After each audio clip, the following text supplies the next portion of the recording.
Welcome to Megapath Presents. I'm Ronnie Hayes, and today let's talk about the new Walking Dead cover reveal 193. This cover and 192 are probably some of my favorites as far as the most recent covers, especially this one, 193, with that orange sky, or orange in the top corner and then goes to yellow, and then you got the farmhouse faded in the background with the red and black silhouetted arm up front, and just, I don't know, that contrast.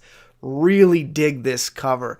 A good old-fashioned, you don't need a whole zombie on the cover, just a little arm there. It kind of reminds me of some of the earlier covers, to be honest, in the Walking Dead series. But besides being a cool cover, the subtitle is The Farmhouse. So it's The Walking Dead, The Farmhouse. And the tagline reads, "Meanwhile, out in the countryside, trouble is brewing for a certain someone." Let me say this right off the bat. Who out there is saying this is Hershel's farm? What are you talking about, bruh? Listen, Hershel's farm is 600 miles away. There's no way we'd go back to Hershel's farm. I mean, there might be if Kirkman dropped some acid and he's kind of feeling nostalgic for some crazy-ass reason. Maybe we would go back to Hershel's farm, but that's 600 miles away. Some people are saying that. I thought I should at least mention it. That was kind of odd. However, a lot of people, like me, think clearly they have to be hinting towards Negan. Negan is the only character that walked off and is in the countryside, unless we show a character that was only in the story for a little bit, or maybe left or disappeared, or one of the minor characters, or I don't know, someone connected to a character that we kind of didn't see. Clem and AJ.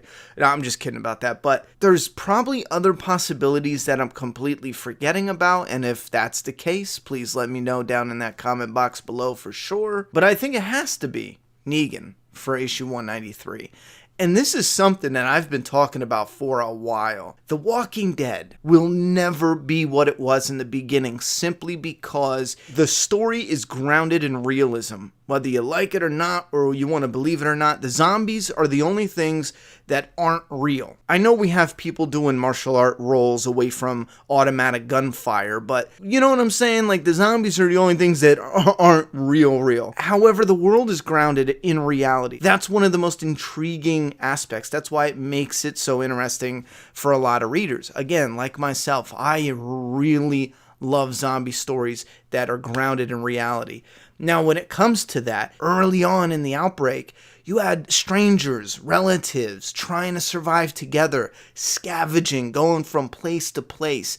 But as the years go by, it'll get harder and harder. You can't have a whole group of people like in the community going out on the road and scavenging from place to place. Not in the world now, because you need a fixed location to grow food. You need a place for hunting or fishing. And I've talked about this many times. I think The Walking Dead needs a break from the current story and tap in some of the vibe of the old Walking Dead, where it's exploring, discover what's out there, but only do it with a small group, maybe 1 to 4 people. I'm hoping this is the direction Kirkman is going, where we're taking Negan out there to discover. Like I said, he can't go from house to house scavenging canned food. Everything by now is just rotten or no good. So he's going to have to find little places to set up shop. He can still discover. He goes to his new farmhouse. He can still discover what's in his location, what's around the area. And that opens up the possibility for new storylines, new characters. And again, doesn't have to be main ones or ones we follow. It could be little groups that are off hunting that Negan tries to avoid, or maybe he gets a little too curious. But I'm not going to get lost in speculation as far as what direction the story is going to go. I just am going to say, yes, love the cover. Yes, I think it's Negan. Yes, this is something I have been talking about, taking a break from the Commonwealth story or the bigger main story, and then following characters and discovering more of what's out there, even if it is some more slower building, a slow burn type story, but with some interesting visuals and some interesting storytelling. I'm all for that.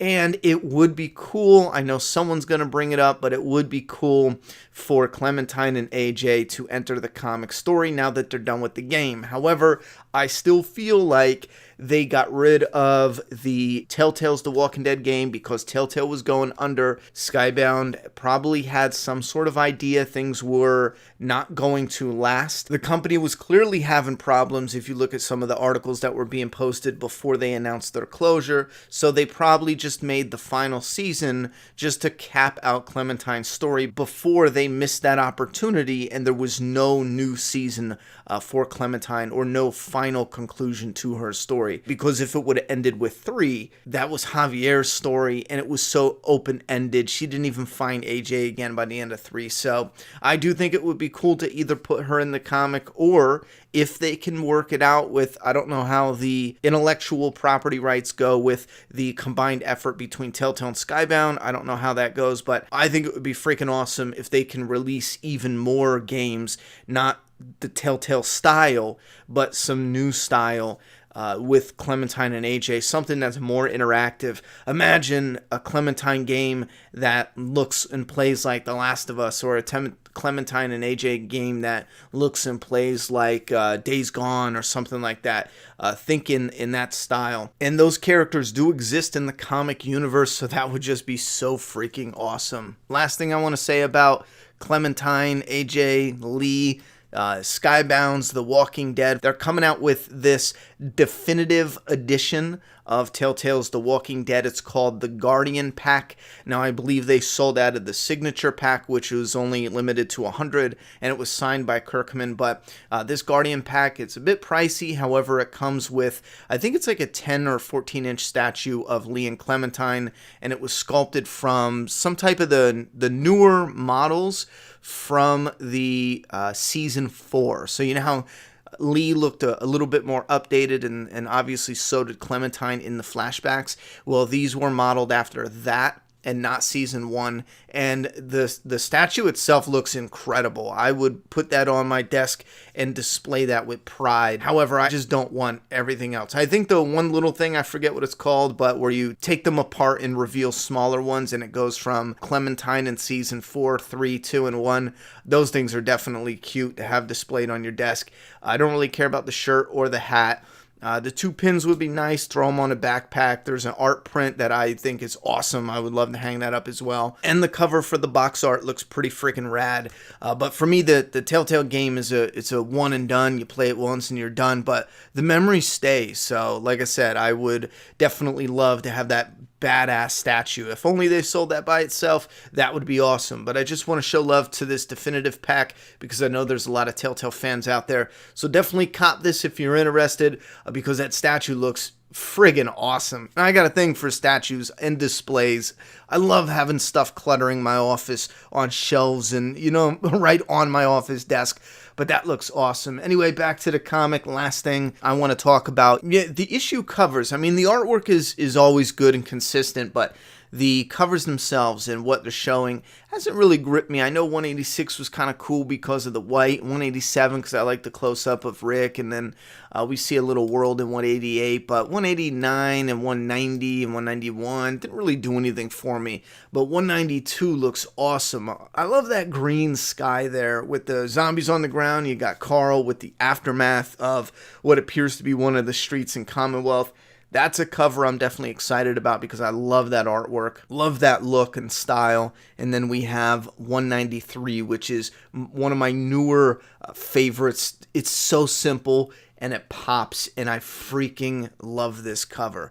All right, so you guys let me know, what do you think of the cover? Who do you think this is about? And what do you think about a little side story branching off from the main show, going out and discovering more of this world that's out there? And do you want Clementine and AJ in the story, in the comic story, or do you want Skybound to continue with games? And if so, do you want Skybound to continue with the same type as the old Telltale structure, or do you want them to upgrade it and update it and make it a little more interactive? It doesn't matter if you play with either Clementine or AJ or a little bit of both. I think they did a fantastic job with AJ. You can still bring back the voice actors. I think that would be awesome. I feel a more interactive gameplay would not only grip the current fans of those characters, but also newer fans, and it would be a potential to grow and grow in the right direction to possibly develop a few more games coming up. But that's just a thought. If you're into video games, we're covering Days Gone on the channel starting April 26th. We have a loose plan right now. I haven't decided if I'm going to play it Thursday night at midnight. That all depends on how soon my copy gets here. We have the collector's edition coming. There's a sliver, a tiny chance I could get it on the 25th. However, it looks like it will be delivered on the 26th, so we're going to be playing it sometime around, 8 p.m., and then we'll go till midnight or 1 in the morning, depending on how much time we have, how interesting it is, and then obviously we'll be back on Saturday, and then maybe a little on Sunday, Monday, Tuesday, a whole week all the way till next Friday, and we'll finish it out. And if you guys are still interested, we'll continue. If you're not interested, we'll bump it over to my personal channel, and I'll play it whenever I have free time. All right, put your thoughts and opinions in the comment box. I'm done talking. It's your turn.